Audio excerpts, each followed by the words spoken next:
प्यारे दोस्तों, आज हम आपको एक नान बाई और मछली का वाकया सुनाने वाले हैं। मछली के पेट से ऐसा क्या निकला जिसे देखकर आप भी हैरान रह जाएंगे।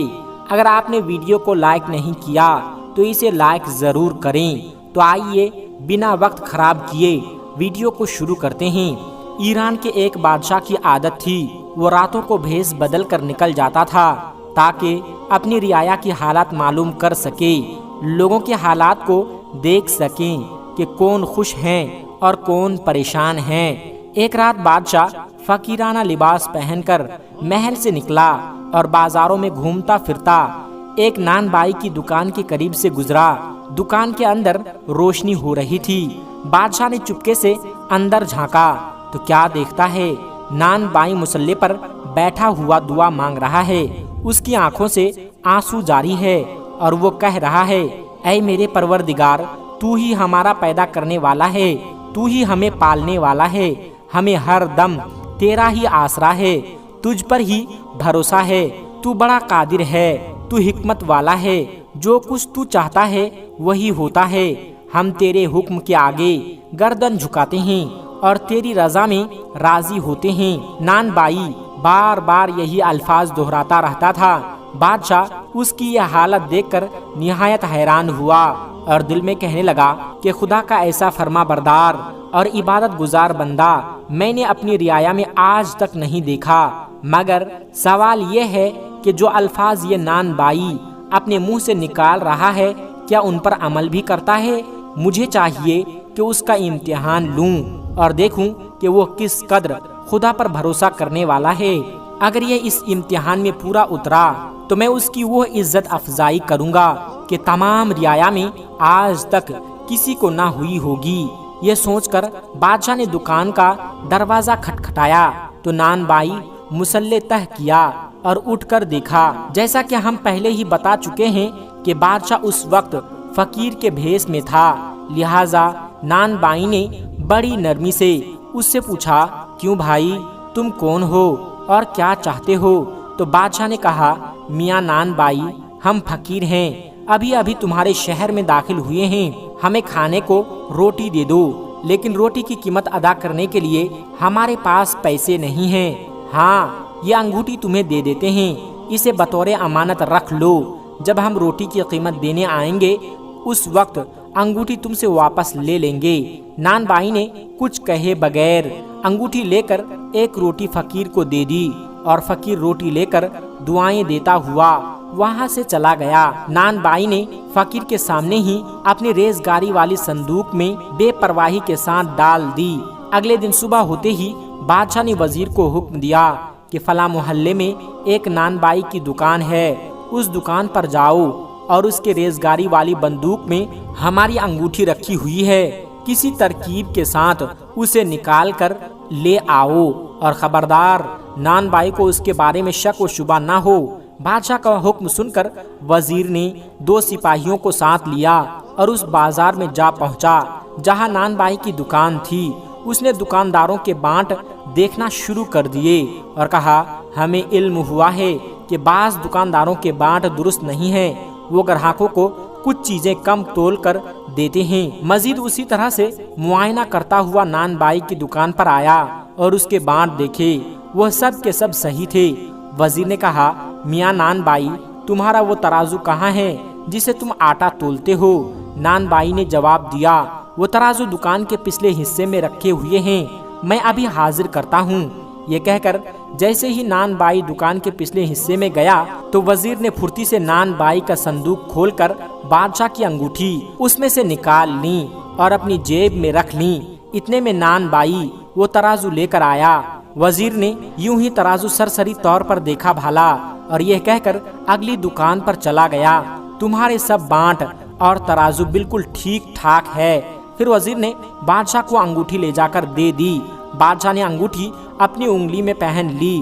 फिर एक गुलाम को भेजा कि नान बाई को बुलाकर ले आओ। नान बाई उसी वक्त बादशाह के सामने हाजिर हुआ और ये देखकर हैरान रह गया कि ये तो वही शख्स है जो पिछली रात फकीर के भेष में मेरे पास आया था।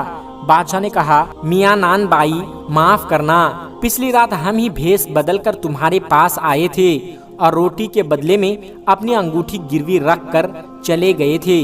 अब मेहरबानी करके अपनी रोटी की कीमत ले लो और हमारी अंगूठी वापस कर दो। ये सुनकर नान भाई भागा भागा अपनी दुकान में गया और रेज़गाली वाला संदूकचा खोल कर देखा तो उसमें से अंगूठी गायब थी। वो उल्टे कदम वापस आया और बादशाह से अर्ज करने लगा, जहां पना वो अंगूठी आपके सामने ही मैंने संदूकचे में डाल दी थी, लेकिन मालूम होता है कि कोई चोर चुरा कर ले गया है। मैं आपके सामने हाजिर हूँ, जो सजा कहेंगे भुगतने के लिए तैयार हूँ। नान भाई की बात सुनकर बादशाह ने गुस्से से कहा, क्या अंगूठी नहीं है? जरूर तुम झूठ बोल रहे हो। देखो 10 दिन के अंदर अंगूठी पेश करके अपनी रोटी की कीमत ले जाओ। अगर इस मुद्दत में तुम अंगूठी पेश करने से कासिर रहे तो तुम्हारा सर कलम कर दिया जाएगा। अब तुम यहाँ से जा सकते हो। नान बाई ने कहा, खुदा हर शय पर कादिर है और मुझे उसकी जात पर पूरा पूरा भरोसा है, वो मुझे रुसवा नहीं करेगा। इंशाअल्लाह आपकी अंगूठी 10 दिन के अंदर अंदर मैं पेश कर दूंगा। ये कहकर नान बाई ने सलाम किया और वहाँ से रुखसत हो गया। बादशाह को उसके इत्मीनान और सुकून पर अजब ताज्जुब था। वो सोचने लगा कि अंगूठी तो मैंने अपनी उंगली में पहन रखी है और फिर 10 दिन के अंदर अंदर ये बेवकूफ मेरी अंगूठी कहाँ से लेकर आएगा। इस बात को 8 दिन का अरसा गुजर गया। नान बाई ने अभी तक अंगूठी पेश नहीं की थी। 9वें दिन बादशाह ने शिकार का इरादा किया। वो जंगल में निकल गया। एक हिरन के पीछे घोड़ा डाला। वो सीधा दरिया की तरफ निकल गया। बादशाह ने उस हिरन का पीछा किया। ऐन दरिया के किनारे बादशाह के घोड़े ने ठोकर खाई और बादशाह कलाबाजी खाकर दरिया में जाकर गिर गया। बड़ी मुश्किल से हाथ पांव मारकर दरिया से बाहर निकला और किनारे पर आया।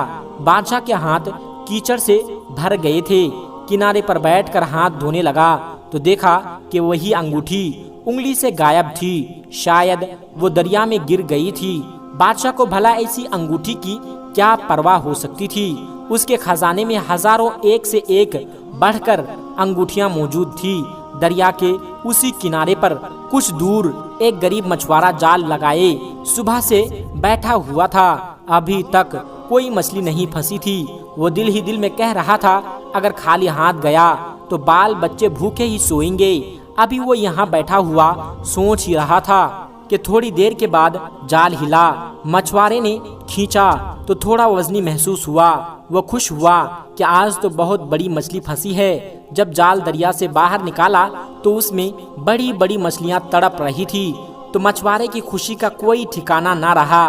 उसने सोचा कि इन मछलियों को अच्छी कीमत मिलेगी जब वो ताज़ा मछली ले लो, ताज़ा मछली ले लो। ये आवाज़ें लगाता हुआ बाजार में पहुंचा तो नान बाई के कान में मछुआरे की आवाज़ आई। उसने अपनी बीवी से कहा, अरे वो नेक बख्त मछली खाए कितने दिन हो गए, जरा जाकर उससे मछली तो खरीद लो। उसकी बीवी ने झंझलाकर कहा, 8 दिन गुजर चुके हैं और बादशाह की अंगूठी अभी तक नहीं मिली। 2 दिन के बाद जल्लाद तुम्हारा सर कलम कर देंगे और तुम्हें मछली खाने की सूझ रही है। बीवी की बात सुनकर नान बाई ने कहा, अल्लाह पर भरोसा रखो नेक बख्त, अगर मेरी जिंदगी बाकी है तो अंगूठी जरूर मिलेगी और दुनिया की कोई ताकत मेरा सर कलम नहीं कर सकती। फिर उसकी बीवी ने मछुआरे को आवाज दी और उससे दोनों मछलियां खरीद लीं। वो मछलियों को बावर्ची खाने में लेकर गईं। उन्हें एक तख्त पर रखा और उसे साफ करने लगे।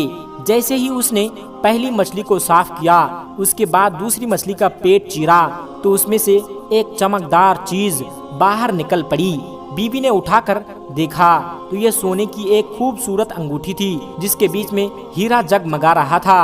अंगूठी देखकर वो चिल्लाई, जरा जल्दी से आना, जरा देखो कि मछली के पेट से क्या चीज निकली है। नान बाई ने बीवी के चिल्लाने की आवाज सुनी तो वो दौड़ता हुआ आया।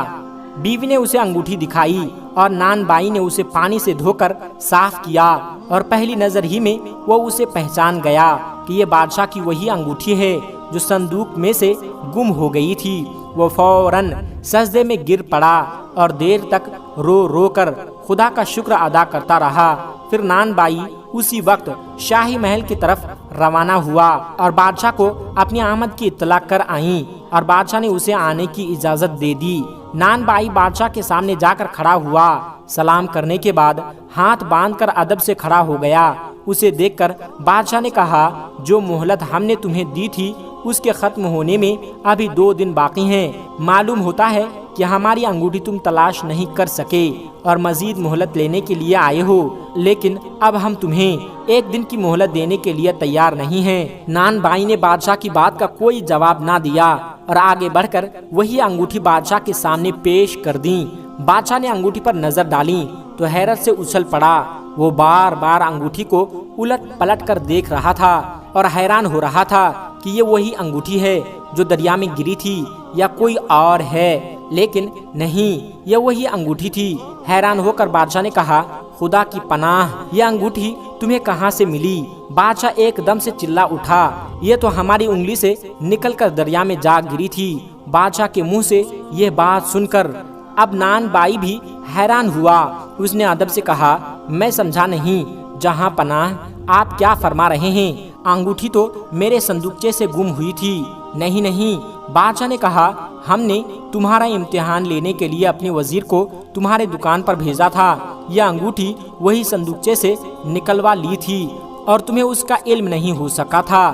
ہم دیکھنا چاہتے تھے کہ خدا پر تم جس ایمان اور بھروسے کا اعلان کرتے ہو کیا وہ سچ ہے، لیکن اب اس انگوٹھی سے ملنے سے مجھے یقین ہو گیا ہے تمہارا ایمان کتنا پکا ہے۔ اس کے بعد بادشاہ نے نان بائی کو سارا قصہ سنایا کہ کس طرح شکار کھیلنے گیا اور دریا کے کنارے اس کے گھوڑے کو ٹھوکر لگی اور وہ دریا میں جا کر گرا اور اسی دوران انگوٹھی اس کی انگلی سے نکل کر دریا میں گر گئی، جس کا ملنا محال ہی نہیں، ناممکن تھا۔ لیکن بے شک خدا ہر شے پر قادر ہیں۔ اب نان بائی نے بادشاہ کو بتایا، ابھی تھوڑی دیر پہلے ایک مچھوارا مچھلیاں بیچتا ہوا آیا تھا، میں نے اسے 2 مچھلیاں خریدی، ایک مچھلی کے پیٹ میں سے یہ انگوٹھی نکل آئی۔ نان بائی کی ساری باتیں سن کر بادشاہ نے نان بائی کو اپنے برابر تخت پر بیٹھایا، اسے انعام و اکرام سے نوازا۔ کچھ مدت کے بعد بادشاہ کو پتا چلا یہ نان بائی قرآن اور حدیث کا بہت بڑا عالم بھی ہے۔ بادشاہ نے اسے اپنے ملک کا سب سے بڑا قاضی بنا دیا۔ دوستو، آج کی ویڈیو میں فی الحال اتنا ہی۔ آج کی اس ویڈیو سے آپ نے ضرور کچھ نہ کچھ سیکھا ہوگا۔ آپ نے کیا سیکھا کمنٹ باکس میں جا کر ضرور کمنٹ کریں۔ السلام علیکم ورحمۃ اللہ وبرکاتہ۔